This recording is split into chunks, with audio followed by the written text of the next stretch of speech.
All right, then let's focus on some earnings details. And Nasdaq-listed Cognizant, which outshone its Indian rivals in the past few years, is perhaps for the first time feeling the pangs of slowing demand in an increasingly challenging environment. The company has cut its 2012 revenue guidance to 20%, but could still match after Infosys in the June quarter. Let's go across to the company's management, which joins us from Chennai to take us through the challenges that the company has factored in. We've got Mr. R. Chandrasekaran, the Cognizant's Group Chief Executive for Technology and Operations, joining us on the show. Mr. Chandrasekaran, firstly, thanks very much for taking time out to talk to us. Your decision to cut guidance is really the talking point today. Why the decision to cut guidance when you did meet your first quarter estimate? Tell us what the pockets of weakness that led to this really are.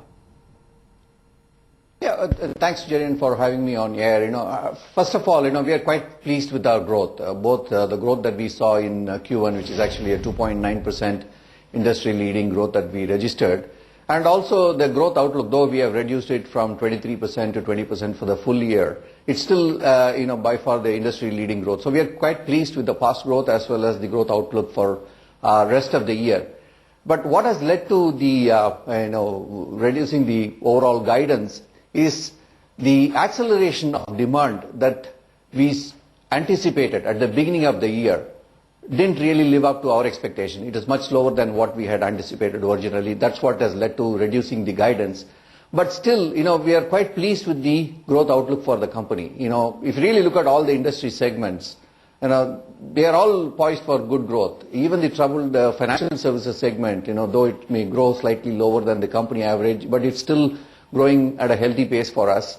And, healthcare, though dragged by the pharma segment, the payer segment is tracking extremely well. So overall, healthcare is also poised for good growth.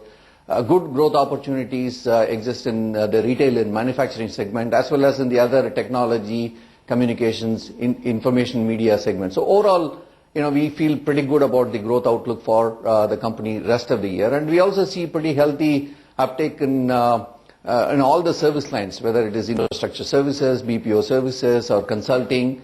And we are also beginning to see traction in some of the emerging, Horizon 3 services. So overall, we feel pretty good about the growth outlook for the company. And, 20% is still, by any standards, is a fantastic growth. Sure, but, is slower growth and fogginess in demand the new normal for you and indeed, for the entire IT sector overall?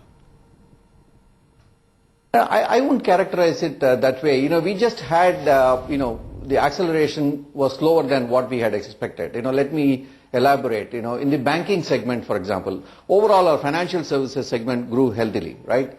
But the banking sector was actually pretty flat in Q1, right? And some of the top banking customers, though they are gradually growing, but the discretionary spend that we were anticipating from those large clients are actually tapering down a little bit. But on the other hand, some of the medium-sized banks are increasing their, spend on, Cognizant. So that actually is growing at a very healthy pace. So overall, sort of a tempered demand as far as the banking segment is concerned. But on the other hand, the other part of the financial services, insurance, is tracking extremely well.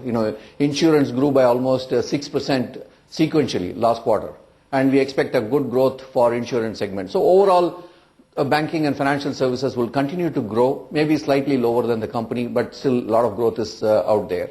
And similarly, on the healthcare segment, let me give you some more color on the growth outlook for healthcare.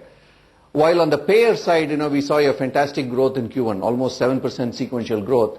So we expect the payer segment to continue to maintain the growth momentum, a very healthy growth rest of the year, but tempered by some slowdown that we saw in the pharma segment. As you know, pharmaceutical industry is going through a lot of challenges as many of the drugs are coming off patent.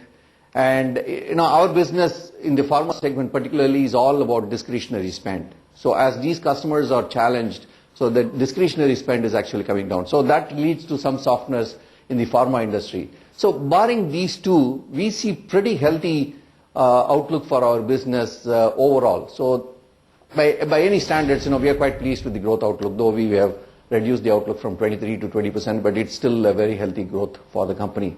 And it will still be, by far significantly higher than the industry growth that NASSCOM has projected, which was about 11 to 14% for the year. Right.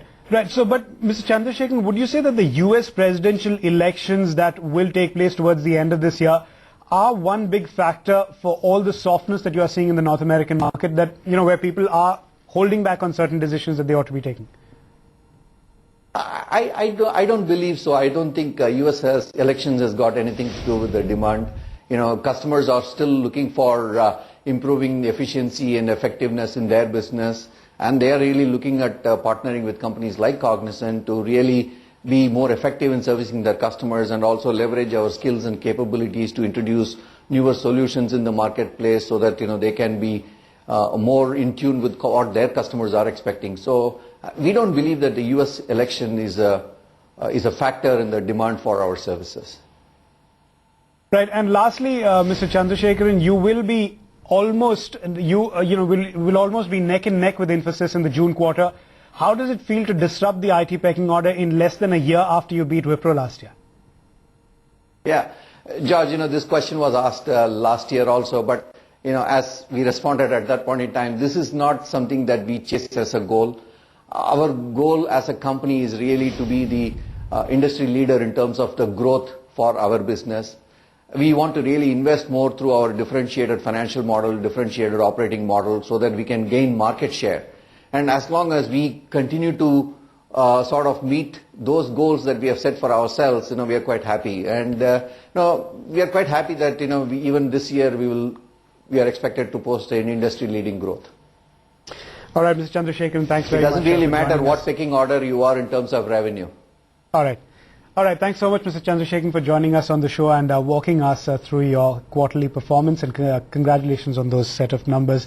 We'll take a very quick break then on that note, but up ahead on the show, world markets have cracked as Europe has voted against austerity.